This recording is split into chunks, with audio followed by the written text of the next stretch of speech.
The colony ship Verinax Dawn had been traveling for 11 months when Mara Ellison made the mistake of saying she was fine. It was a small thing. Barely a whisper. She had bumped her shin hard against the metal edge of the hydroponics bay door, the same door she had asked engineering to fix for 3 weeks, and when Alpha Kale Vera padded around the corner on silent pause and asked what the sound was, Mara had simply looked down at him, smiled through the pain blooming up her leg, and said, "I'm fine." She didn't know that 17 cat cubs had been listening. The Varani were a proud species. Feline in shape, standing roughly waist-height on a human, with layered coats that shifted color depending on emotion, amber for curiosity, silver for calm, deep indigo for what could only be described as plotting. They communicated in a blend of subsonic rumbles, tail semaphore, and a spoken language that sounded like rain on a tin roof. They had interstellar travel, quantum mechanics, 3 different philosophies of law, and an unshakable belief that the pack's well-being was sacred above all things. They had also, in their 11 months aboard the shared vessel with 40 human crew members, become absolutely obsessed with Mara Ellison. It wasn't her fault, exactly. She was the appointed human Varani cultural liaison, which meant she was the one who explained why humans shook hands instead of pressing foreheads together, why humans laughed at things that weren't dangerous, and why humans had a deeply baffling tendency to not ask for help when they were dying. That last one had been the source of much distressed tail twitching in the Varani quarters. Alpha Kale Vera, 22 years old by Varani reckoning, which made him roughly equivalent to a very serious teenager by human standards, though he would have been offended to hear it, had appointed himself as Mara's unofficial guardian approximately 3 months into the voyage. He had noticed that she skipped meals when she was stressed. That she stayed in the hydroponics bay long past her shift because the smell of growing things made her feel better. That she checked on sick crew members twice a day even when it wasn't her duty. He had noted all of this in his observation logs with the grave thoroughness of someone compiling a legal case. Because that, it turned out, was exactly what he was doing. Mara was limping slightly as she made her way back to her quarters. Her shin throbbed. She kept the smile on her face, the way she always did, because there were cubs nearby and she didn't want them to worry. She did not understand that the cubs were already worrying. In fact, they had been worrying for weeks. She had almost reached her door when she found the hallway blocked. 17 Varani cat cubs sat in a semicircle across the corridor. Their coats were a unanimous deep indigo. Alpha Kale Vera sat at the center, spine straight, tail wrapped neatly around his feet, with an expression of absolute judicial authority on his young face. Mara blinked. "Kale," she said, carefully. "What is this?" "A tribunal," he said. His voice was very steady. "Sit down, caretaker Ellison." "I'm not sure I." "Please sit down." The please was clearly an effort. "We have evidence." Mara sat down slowly on the floor of the hallway, mostly because 17 pairs of luminous eyes were staring at her with an intensity that made her feel like she had done something very wrong, and her legs were tired anyway. Kale flicked his tail. A small cub, Neva, one of the youngest, stepped forward carrying what appeared to be a hand-drawn chart on a piece of navigation paper. "Exhibit 1, Kale announced.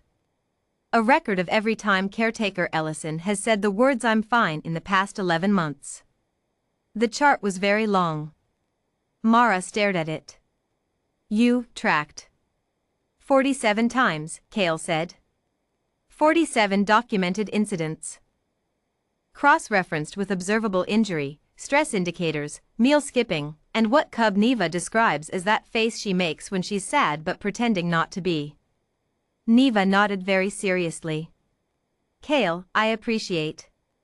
We are not finished." He flicked his tail again. Another cub came forward. This one carried a small recording device. "Exhibit 2.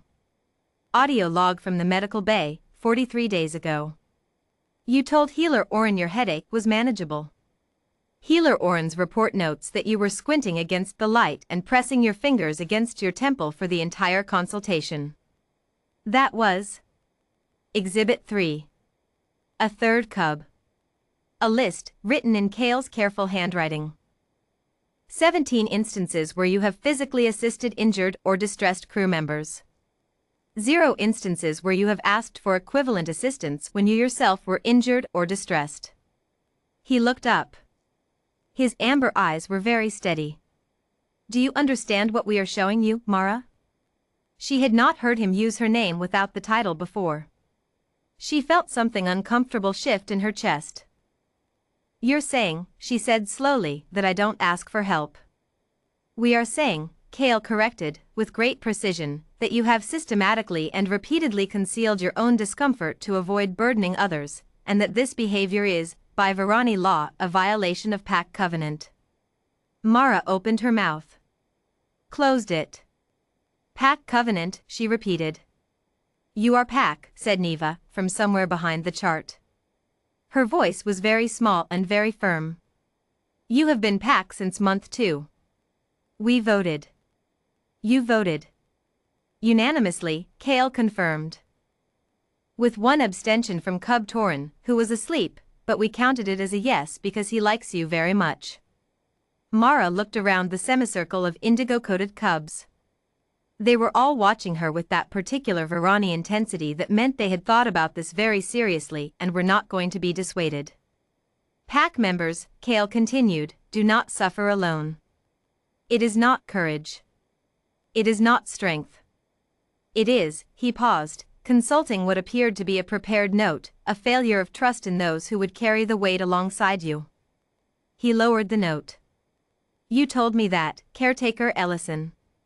When I did not tell you I was homesick in month 4. You said those words to me. Mara remembered. She had found him sitting alone in the observation deck, staring at a star map of Varanac.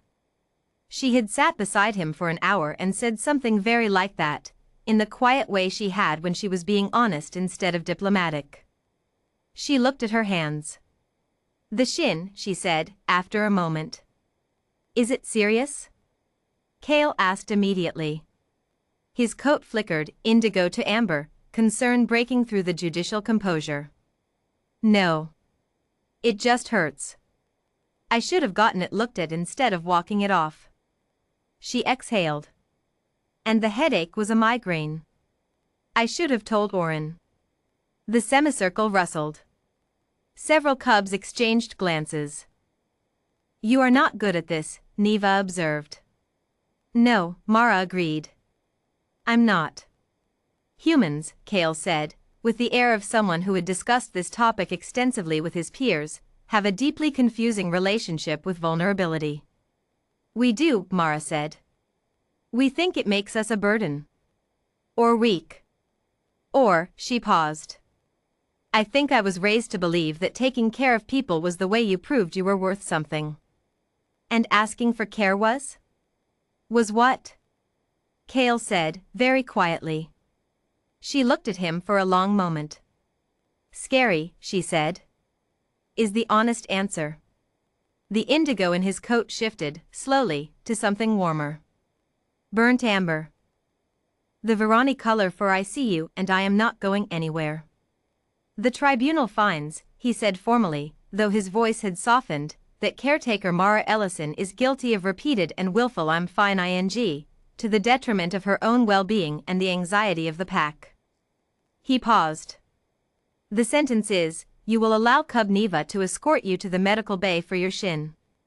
You will eat dinner with the pack tonight. And you will, from this day, try. He held out his small hand, paw, whatever the right word was, and Mara looked at it for a moment before taking it. Just try, he said. That is all we ask. Around them, 17 cat cubs exhaled, and their coats shifted, all at once, from indigo to silver. Calm. Relief. Pack whole. Mara Ellison squeezed Kale's hand and didn't say I'm fine. She said, okay. And somehow, that was the bravest thing she'd done in 11 months. Later, in his personal log, Alpha Kale Vera wrote, humans are complicated. They carry everything alone and call it independence. But today she let us help. Progress noted. Pack secure. He did not write that he had been worried about her for a very long time. He didn't need to. His coat had already said so.